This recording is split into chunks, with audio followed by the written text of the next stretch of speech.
Welcome lads and lassies, the Irish Demon here, back with another video. Today we're going to be having a look at a couple of videos from our good friend Matt Powell. Now if you don't know who Matt is, he is basically a discount Kent Hovind. And that is saying something. Matt has been known to have some pretty extreme beliefs, and we'll talk about those a little bit later and the importance of dealing with those particular beliefs and those issues. But today he has decided that he was going to debunk evolution and debunk atheism. Now we're going to have a look at these two videos and we're going to break them down. But first, let's just briefly talk about the importance of science. What has science given us? Well, since the days of us living in tiny little troops, roaming the countryside, picking little plants to eat, to now with our vast sprawling cities like Tokyo and New York, we have come a huge way. And essentially all of that has been a result of scientific discovery and inquiry. And the beauty of science is that it has to question itself. It's the only way forward. And if you are a scientist, or you've made a scientific discovery, or you're working on a scientific project and it is proven to be not 100% right, or if there's better evidence for another option, you have to take that on board because you can't fake it till you make it. Now, with some believers, they would say that people who believe in science or the Big Bang or evolution are like a man blindfolded in a dark room looking for a black cat that isn't there. Well, I would come back and say that you're doing the same thing. The only difference is that you have found the black cat that isn't there. Anyway, lads and lassies, let's get stuck into the first video, which is all about rain and how somehow that disproves evolution. Let's have a look. Hello there. Why, hello there. I guess we can say that this guy is outstanding in his field. I'll wait for the slow claps. You know, the Bible says that it rained for 40 days and 40 nights back in the time of Noah.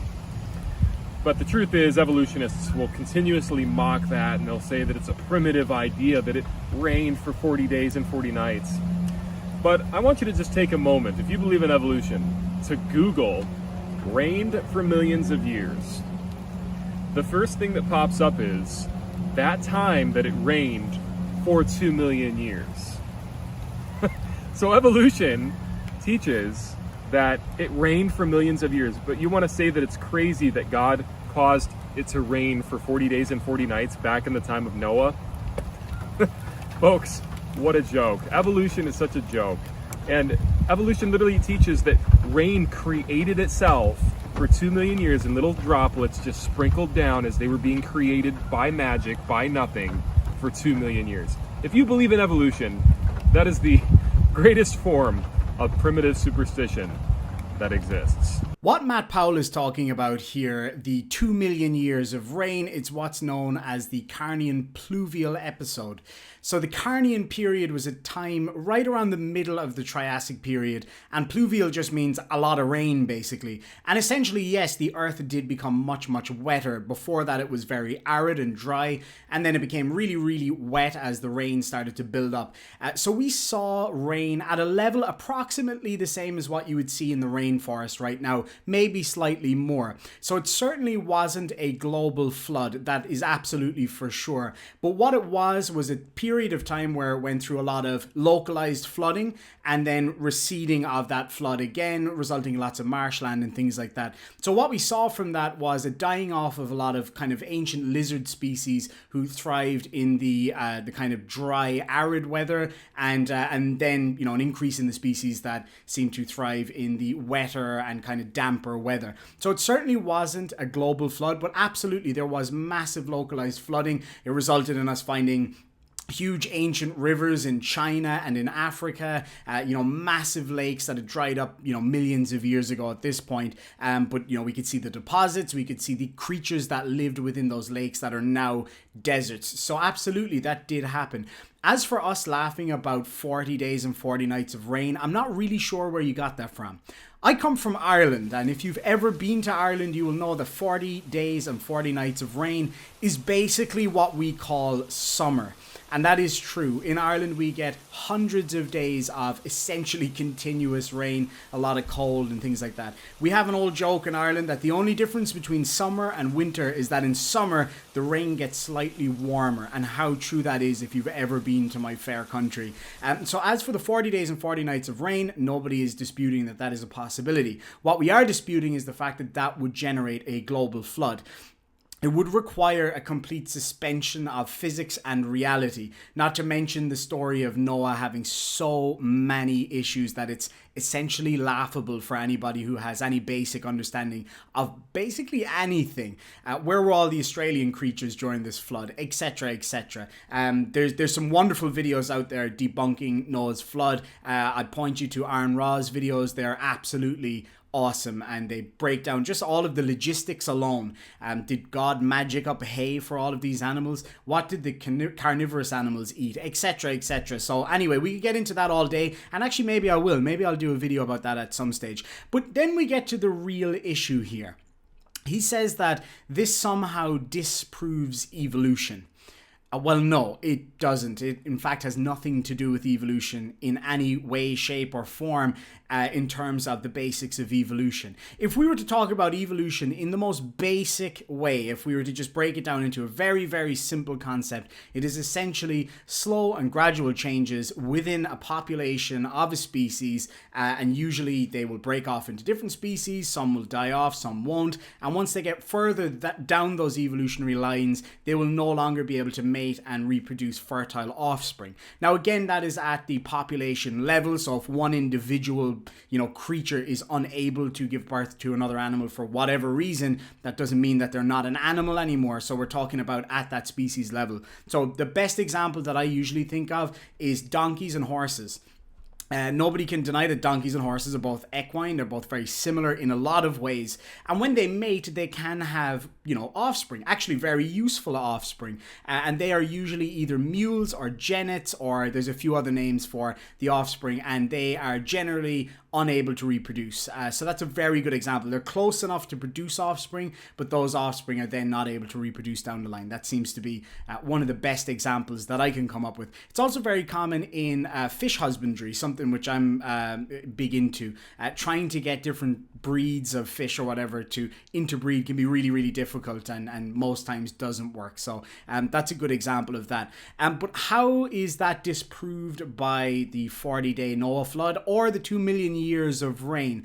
Well, in terms of evolution, it certainly has had an effect on evolution, and it has an effect on the animals, including ourselves, that we see in the world today. During that period, as I mentioned earlier, the increase in, water essentially in the system, the marshiness, it allowed certain animals to progress and grow, and we saw an increase in dinosaurs, for example, and then other animals essentially died out, and that is unfortunate. But most animals that have ever lived have become extinct at one point or another. The extant species at the moment on our planet are a tiny percentage of all of the species that have ever existed. We are the last of the species, or of the group of hominids, essentially. We had Neanderthals and Denisovans, etc. We're the last of that tiny group. So you can imagine all of the other creatures in the world before that. So it has had an effect on evolution. There's no question about that. Absolutely, because it killed off so many animals, so many different species, and just essentially cut them right at the legs, and that was the end of that whole group of animals. So it has had an effect on it. It certainly doesn't disprove it in any way, shape, or form. If anything, it backs it up, especially when you look at the geological evidence that we have. Certain animals that just seem to not appear after a certain point, which coincide with this particular event. But it brings me back to the basic thing. Rain and evolution have nothing to do with each other on that scale. So the basic understanding of how evolution works is certainly not disproved by a rain, or people laughing at you for saying it rained for 40 days or 40 nights, which again, nobody does. We just laughed at the concept of Noah's Ark actually being believed by adults in the 21st century. But anyway, lads and lassies, we move on to the next part. This is where he debunks atheism, and you might see a trend here. But anyway, let me play it and we'll get right back to it.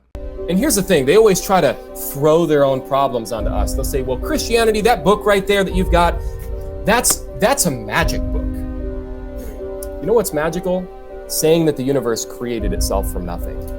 I'll just interject to say that what we're seeing here already is called the tu quo qui fallacy, which is basically, you're just as bad as me, bro. Trying to equate the belief in a god or a book that tells you everything is the same as somebody who uses empirical evidence and data to make a decision for themselves. So basically, you're just as bad as me. What if I said a giant boulder popped into existence in the middle of this room? Nobody would believe that.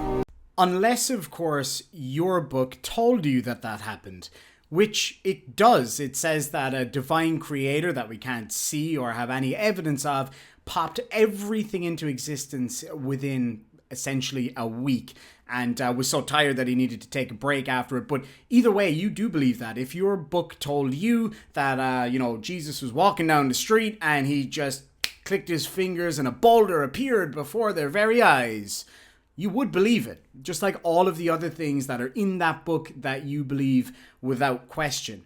We question everything that needs to be questioned. But they think that the entire universe popped into existence from nothing with no God. What if I said nothing caused something over here to explode? What if I said nothing caused it? See, that's pretty crazy, right? Well, since there was no God, nothing would have had to cause nothing, no time, no space, no matter, to explode. That is really superstitious. If you're an atheist, you're forced to believe in superstition, but yet you'll call the Bible superstition. You want to tell us, other Christian college students, that the Bible is superstitious. So at the end there, you will see that it says on the screen, either God created the universe or it popped into existence uncaused, and magic written after it. Well, you see, here we have another fallacy, and it doesn't even matter what the names of these fallacies are, but you can all see it for yourself, right? So let's just take it very, very simply. Even if you proved without any doubt whatsoever, let's say, that you were able to prove that our system of belief for how the earth was created is completely wrong, that still wouldn't prove that God did it. All that would prove is that the Big Bang or whatever is wrong. And that's fine. That's, if you do that, you go get your Nobel Prize ASAP and you tell us how it was done. But simply appealing to the God of the gaps in this scenario, which is simply put, you don't know what it is, therefore Magic Man in the Sky did it. But that's just not good enough, is it? You've got no evidence other than a book that was written by people. You claim, for example, that God popped everything into existence from nothing. Who created God? Was he always there? How is that done without magic? Do you not see the inherent issues with your own argument? But you tell us that God was able to pop everything into existence except for a book. Certainly, except for an accurate book. He had to use mere fallible men to do that. Why is that? Why did he not just pop the book into everybody's pocket, give us all the ability to read it and understand it for ourselves, which of course was held from most people for most of human history? There are serious problems with that argument. And it brings me to the main issue that I found with this argument, is that it has nothing to do with atheism. Atheism is simply not believing in a God, or whatever way you want to phrase it. There's, we all have different ways of phrasing it. In my situation, it is simply that there is no evidence that I can see that proves a God, and therefore I do not believe it without evidence. That which is asserted without evidence can basically be disregarded without evidence. If you show me evidence for a God, then I will definitely look at that more deeply. And I do look at all these arguments. But again, it brings me back to the same thing with evolution. The arguments you're bringing have nothing to do with what you're trying to debunk. You can't debunk atheism, because atheism is just how people think, right? It's just a choice or a discovery that somebody's made within themselves. It is simply somebody not believing in a God. You can't disprove that. You could disprove the belief that there is no God by proving to us that there is one, which you are incapable of doing, but it doesn't debunk atheism or disprove atheism, because atheism is how somebody thinks. In my case, based on evidence, for some people, they just believe that there is no God for whatever reason. They might not have a reason. For me, it's based solely on evidence. But again, you just asserting that God must have done it because you don't know how it was done and you don't believe how it was explained to you, first of all, has nothing to do with atheism, and second of all, does not prove that God did it. So there's inherent issues with both of your arguments. In the case of the rain, it's got nothing to do with evolution or the belief in evolution based on the empirical evidence. And likewise with atheism. You don't know how it all started. You don't understand or don't accept the answers that are given to you. Therefore, God. Anyway, lads and lassies, that brings us to the end of Matt's videos. And you might be asking yourself, why bother? Why waste my time debunking these videos when the vast majority of people understand that the earth is millions or billions of years old and that evolution happens and that we have the evidence for it. We have everything we need. You can believe in God and also believe in evolution, or believe, if you want to use the term believe, you know what I mean. But you can believe in God and accept that evolution happens or exists or did happen or brought us to where we are today. You can believe in God and believe that the earth is millions or billions of years old. You can also believe in God and believe in the Big Bang. They're not mutually exclusive. But here's the big thing. You can also be an atheist and not believe in those things. I don't know any personally, but you can be an atheist and not believe in evolution. They don't have to go hand in hand, but they usually do.